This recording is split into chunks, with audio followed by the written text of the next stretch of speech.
This is the 40th episode of UXR Geeks and the last one of our special episodes for uxcon Vienna 2024. The conference takes place in September at Expedithalle in Vienna, Austria, featuring speakers like Vitaly Friedman, Mikin Anderson, Anfisa Bogolomova, Steve Portigal, and Indy Young.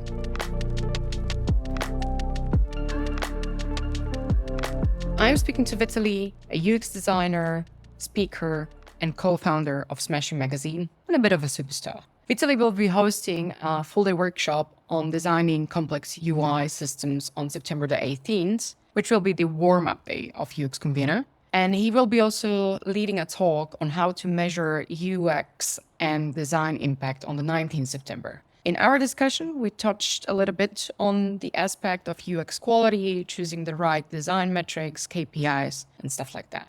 So tune in for a glimpse of what to expect from Vitaly's workshop and his talk. Vitaly, hi. You are pretty known from Smashing Magazine, but when we were talking, you were also mentioning your client's work. So now I'm really interested, what do you do every day if you are not talking on conferences, writing articles? Oh, thank you so much for having me, Tina. First of all, I wish I'd known what I'm doing with my life, Tina. I have no idea. I've never known it, and I don't think it's going to change anytime soon. I think one thing that has been bothering me for a while, maybe it was I think 8, 9, 10 years ago, I felt like I'm writing. I'm just writing. I'm just a writer. And that's not fair because I wanted to keep my hands dirty all the way in the actual work. And so we actually do a lot of consultancy work these days. I spend quite a bit of time between client work, client projects where we try to solve different problems, actually very different problems. Sometimes they're more on the digital nature, sometimes they're physical nature. Right now, one of the bigger projects is the big revamp of the European Parliament websites, which of course is a massive information architecture issue. There's a lot of research that had to be done, but also a lot of other things that had to be established, like, for example, design KPIs, UX metrics, things like that. But it's very much evidence-driven design. I think most of my time these days is actually, I guess I wouldn't say designing pixels on the screen, but designing everything but pixels on the screen to make sure that when we design pixels, they're the right ones. Nice framing. You are going to be on the uxcon Vienna in September. You are going to have a workshop and you are going to have a talk. So what is the workshop about and what is the talk about? Yes, that's also a good point. If I look back, I was always preaching for those wonderful, beautiful things. Let's design the perfect carousel, perfect accordion, perfect table, perfect this and that. And then I got into this world of enterprise where white space doesn't exist, at least not at the same degree that exists in other environments. And so I actually ended up in quite complicated and complex systems where everything was different. And so many things that we learned from those journeys, I basically tried to pull together in some sort of a workshop. And this is what the workshop is going to be about: designing for complex UIs. So if, dear friends listening to this at any point in time, if you ever got confused by nested filters, really complex flows, integrations, third parties, permissions, roles, and everything of that combined, pulled together in one single place, on top of that, data grid and data tables, you'll be mesmerized by some of the confusing bits and hopefully useful design patterns that will emerge in September. The talk, however, will be very different. The talk will be very much about design metrics, UX metrics, design KPIs, how to establish them, and from the perspective of literally how do we measure UX, to the perspective of how do we actually establish governance for those KPIs as well. So very holistic with practical tips on how to actually establish metrics or KPIs in your own company organization. Mm-hmm. If you were to summarize in few sentences how to measure UX, I think the most important part for me is to really understand the landscape. In the past, I always had this idea that if I just jump in any project, just give me a bit of time and I'll learn any domain without any issues at all, and then I'll be able to do anything. But then when you end up in working in those kind of corporate and enterprise environments, you realize that when you walk in such a big organization, let's say European Parliament or so, or like many others, you really have to be very careful how you actually talk about design. It cannot be just a matter of opinion. It cannot be a matter of taste. It cannot be a matter of decision that I'm making, because who am I against this monolithic, huge mammoth ahead of me, right? So I have to be arguing very carefully and strategically about what design represents. And to me, design represents impact. That means when I walk in, I try to make an impact with the design work that we're producing. And so that means understanding environments and specifically understanding what people actually do in that environment. What are the tasks that they actually do on a regular basis? So the first thing we often do is just try to figure out a list of very representative tasks that people who are coming to this product, to that service, regularly or irregularly, that's a difficult word this to pronounce, what they actually do. What should they be successful at? And if they are successful, just how much time do they actually need to be successful with it? And then the point is, let's optimize the timing and let's optimize the success rate. Given that the industry standard is 80% success rate, most digital products I've been experiencing are somewhere below 50%, maybe between 40 and 50. And that's a massive opportunity that is often missed. And of course, depending on the nature of the project, sometimes it will be specific. Let's say if we're working on search, we're going to measure search quality. If we're dealing with onboarding, we're going to measure onboarding quality and kind of define scores. And very often this would be relatively quickly, relatively complicated because we're establishing sort of design KPI trees very similarly to what marketing teams often do. Opportunity trees, KPI trees, things like that, to really indicate and explain design intent and why we're doing that design thingy in the first place. Because I don't know about you, Tina, but very often designers come to me and they feel like they struggle to explain the impact of the design work. And so that's what we try to basically do. Yeah, and that happens also with researchers. As you were mentioning, it becomes complex. And sometimes some metrics, which should be just measuring something, people start to work towards them and to reach better metrics and better KPIs. And sometimes what happens is that some team has a KPIs which is in complete opposite to a team of other KPI. And I'm wondering, what is your take on how to actually set the metrics landscape holistically? Oh, you are hitting the crux of the issue and the challenge there, because sometimes you see very different views of how this KPI tree should be built. Sometimes they're trees, but then that means that one branch might impact the other, right?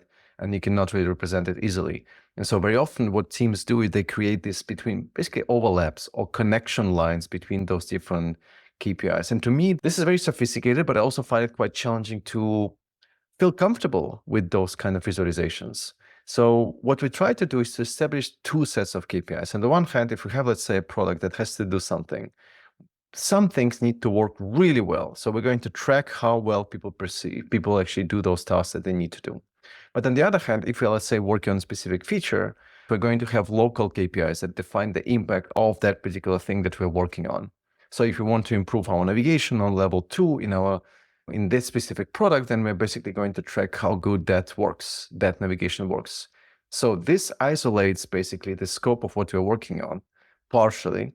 But then, of course, you might have some impact on some other parts of the journey or some other parts of the product, because what we're working on here, people might be jumping from your navigation path to an entirely different set of products, and all the way it creates this impact. And so it's very difficult. I mean, personally, I would say that despite the fact that we can actually create these connections, it's not about being able to point out and say, okay, we did this and this had this impact at scale, and we are responsible. We're the sole people who are responsible for that. We see it as a collaborative effort, which means if there is a team here and there is a team over there and they're driven to the same goal, as long as we achieve it with 80% success rate, that's fine. However, if you do have teams that have contradicting goals, then it becomes indeed a challenge. And this must be resolved together with the PMs dedicated from those teams. That is often indeed challenging because it's very hard to see the flow of your impact as you're designing. That's really something that's been on my mind a lot. And I don't think I have an answer to that question, at least not yet. So you are really good at this, is getting right to the crux of it. Yeah, I'm trying to build a base here. And I'm always thinking about our audience researchers and measuring impact in UX is a big topic, especially with all the layoffs happening right now. So I'm wondering, how can researchers contribute to measure impact and measure it holistically as showing that their work has worth? I think the most critical part is for me, probably the most impactful thing that I have learned to do is to really frame my work as an enabler of business goals. Right? So everything we do, we're basically enabling business goals. Well, on the other hand, of course, we also want to improve the overall experience, usability, accessibility. But to me, those things are the essence of helping business reach the business goals. So when I walk in a big meeting where we have, let's say, business discussions or whatever happening, I never try to argue about the importance of white space. And I never try to argue about the significance of, I don't know, having 20 or 30 people for reasonable testing. In fact, I make it almost like it's just a way of working. This is just what we do. I never ask for permission to do those things. Instead, what to me the most important part is to see we do our work and then we contribute to business to help business actually reach its goals. But for that, we cannot actually make assumptions based on out of thin air. So we need to understand our customers better. And we also need to make sure that people don't get blocked in any way or frustrated, because people don't buy when they're frustrated. People don't complete tasks when they're annoyed. People abandon when they are when the experience is disruptive. So we need to move all of those things away. But for that, we need to understand what we need to put away. And so every single discussion that I'm having is really with the business people, right? It's always framed from the perspective of we do this and we make this happen and we work on this, ultimately with the goal to clean up everything so we can actually reach those business goals. And sometimes it's very difficult to advocate for it, highlight it and explain, but there are always two kind of frames of references that I'm using. One of them is by doing good research, by doing good design, by taking care of usability, accessibility, we reduce costs. That's something I'll bring up because this is very easy to tell. That story is very easy to tell because, of course, fewer people are going to complain to customer service. Fewer people are going to cancel the subscription if they're satisfied with the experience that they're getting. They can complete the task and so on and so forth, right? So that's one story. On the other hand, you can also try to tie it in with something that business cares about, any kind of business KPIs that they have, from conversion to revenue to growing new business to growing existing business, anything of that kind. And I think that this is something that's really underrated among designers and researchers. When I speak about design, when I speak about research, I speak about risk management. Because to me, design and research are fantastic tools to mitigate risk, not in terms of compliance and legal obligations and stuff like that, but spending and wasting, I should say, an incredible amount of resources building the wrong thing that is never going to fly. And I think when I bring in this notion of risk or risk mitigation into the meeting, all of a sudden the design work that we're doing is seen a bit differently. I mean, you still need to tell a story. In the end, even those KPI trees that we're going to build and I'm going to show also in the workshop, right? This is just a storytelling tool. So we are working on this with these features, these improvements with our teams in those sprints, with our researchers to find out more about where users fail and why, in order to do that, and then to do that, and to do that. And as you keep building up these features and these reasons why we're actually doing it, drive and try to connect the design initiatives we do at the bottom or research initiatives we do at the bottom with those business goals on the top. This is why I call it the tree. So traverse this tree from bottom, where design and research activities are, to the top. Just to give you an example, it might sound a bit abstract. So if you, let's say, selling washing machines, and you maybe have 100 types of different washing machines. Sure, people come to your website and they look at the list of washing machines and they might find it challenging to find the right one. So you might want to work on something like guides. You might want to look at something like configurators. You might want to have something like helpers, assistants, guides, filters, anything. Any of those things could work, right? But if, for example, that business complains that people have challenges and they maybe don't buy as much as it would like to do, would like them to buy, maybe they want to increase their revenue a little bit, right? Then it comes the question, what can designers and researchers do to make that happen, right? So we can start thinking about, okay, why do people not buy? The checkout might be impeccable. So problem is not the checkout. It's maybe a decision-making problem that people have. That would definitely not come from business because business doesn't know. This will come from research. This will maybe also come from designers. And then we say, all right, so how can we help people get to the decision faster? But it's not a random decision. We need a best fit decision for them. Ultimately, it's a washing machine that they need to be able to fit in the room, not just a random. It's not like people buy 5 washing machines and then say, I'm going to send 4 back if they don't fit. That's not a use case. That they need to find the right washing machine faster. Hold on, but then to find the right washing machine, they need to have at least a couple of candidates from this list of 100 washing machines, right? So that's a finding, filtering, sorting kind of experience. And so you visualize this entire intent of what you're doing from the top, saying, okay, we need to get people to a relevant selection of washing machines faster. And then from that selection, we need to drive them to the washing machine faster. And these are the things that we can do to make it happen. And then if we actually get people to the right washing machine faster, this is a hunch that we have that people will also buy in the end. Or at least they will be able to make a decision to buy or not to buy without being stuck, because people don't buy when they're paralyzed in the choice. So that's this whole procedure, which is very much just, I don't know, rational, just reasonable thinking and a bit of research and a bit of design thinking there. And most importantly, this sort of an attempt to connect the design initiatives we do at the bottom with the business goals and interpreting those business goals correctly. And so just one final note on that, I think what we often as researchers and designers forget is to translate business goals in something that's really close to us, and that's important, but also verified or signed off by the business. So when a business comes to me and tells me we have a problem here, I literally sit down and I try to translate it into something that I as a designer or my colleagues as researchers understand and can deal with. And then I go back to the business, present how we understood it, and then get a sign off on that from them. So it doesn't feel like designers and researchers do something else over there. It must be almost like a commitment or agreement, I guess, that we are working together on the same thing, if it makes sense. Just going back to what you said, because I'm listening to you, but it still pops out in my mind, the risk mitigation. We talk about using the business language, but really we can't tell the people in the meeting room like, oh, research is going to save your ass. But if you say risk mitigation, it's exactly the business language that we should be talking.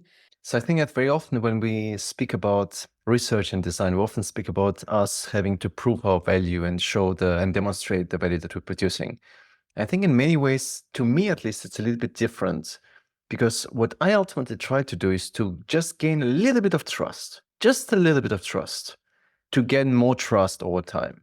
It's not about having this big report and place it on a table and say, here, see how much we are of value to your company.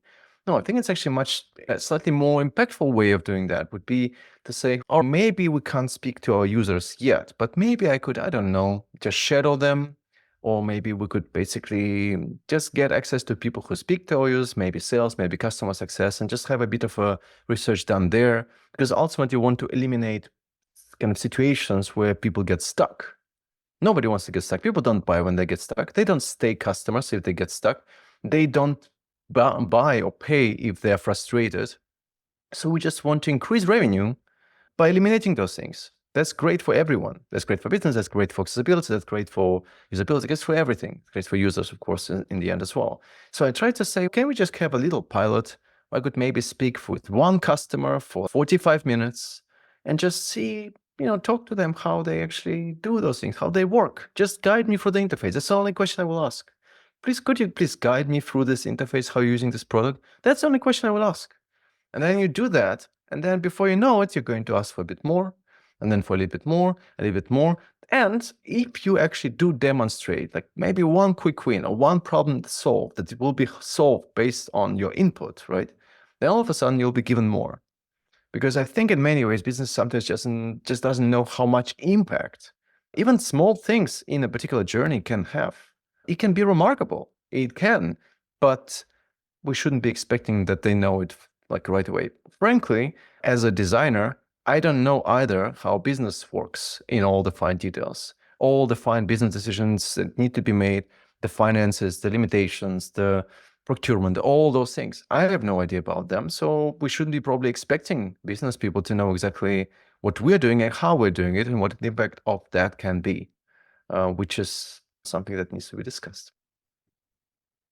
This is something that I'm trying to mentor some youngsters when they approach me like, oh, don't want to do research. And I came with this beautiful research design with 25 people.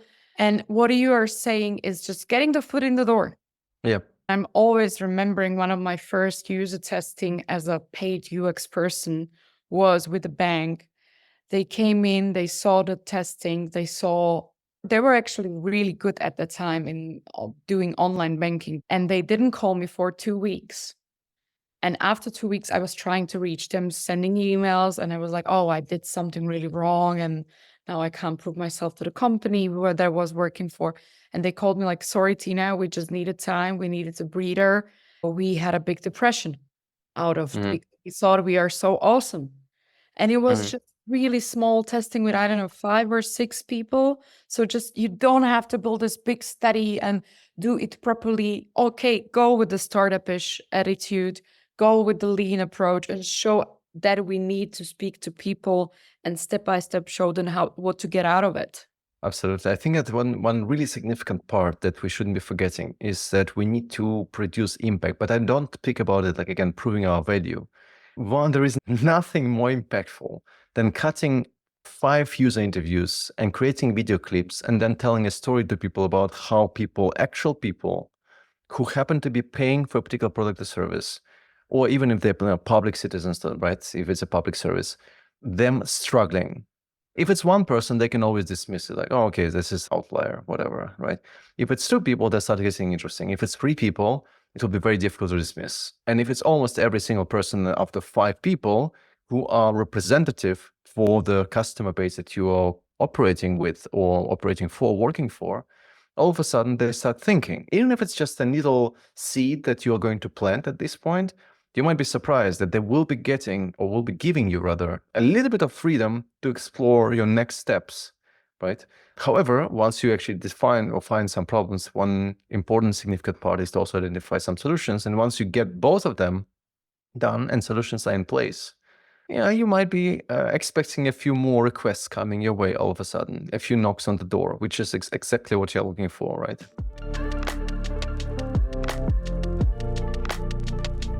You are a strong advocate for accessibility.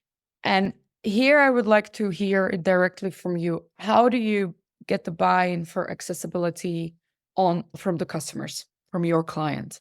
Yeah. So I think in most of the time, I never speak about accessibility as something I need to get a buy-in for. So instead, I do it differently. I sprinkle accessibility, little accessibility details, the usual suspects, the contrast ratios and the font size and things like that. It's all just sprinkled across design teams. This is what I do. So I never go in a big meeting and saying, oh, we need to do accessibility work. Because very often this will kind of, from the business perspective, it's really the same story like with research. I think that in many ways, when we're speaking about inclusive design, business just doesn't understand what we mean by that, actually. Aren't we all inclusive anyway? And also, what do you mean? What do you mean by that? And one of the weirdest things that ever happened in my life, when I realized that I actually should be really careful when I'm speaking the UX language in a non-UX environment, is when I was speaking about pain points, right? Presenting pain points that customers have. And then somebody put me aside during the break and said, you spoke just now about pain points. Do you mean like medication? I was like, okay, so maybe I should be really a bit more careful when I'm speaking like this. And so I try to avoid any sort of UX words that might be misunderstood or not understood at all. And instead, I sprinkle a little bit of accessibility all over the place. Now, for design, it's relatively straightforward, right? Because in the end, designers most of the time also want to create accessible products. When things get implemented, and then there are some frameworks in use which are challenging in terms of accessibility, what I do is, instead of saying we need to do accessibility, I bring as early as I can, I bring people with diverse needs into testing, just as early as I can. And I really visualize that impact that poorly implemented or poorly designed software can have, right? Because I think that, again, to me, this is it's very impactful. Like, it really is very impactful to actually see people struggling, because no product manager wants to be seen as somebody who is avoiding or ignoring the customers. And because we make it so public, it's just very difficult to dismiss it, right?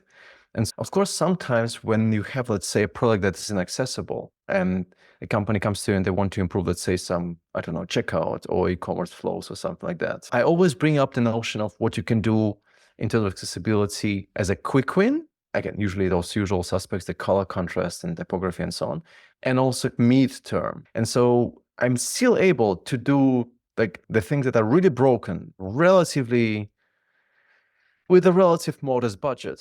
But then I also try to advocate just the sheer amount of people we could be addressing if we actually got it right. So again, for me, it's more about framing accessibility as well as a way to help business reach its goals. Because in my personal experience, it has never worked to just advocate for accessibility, because once you do, everybody's going to nod and everybody's going to agree, and then nothing happens.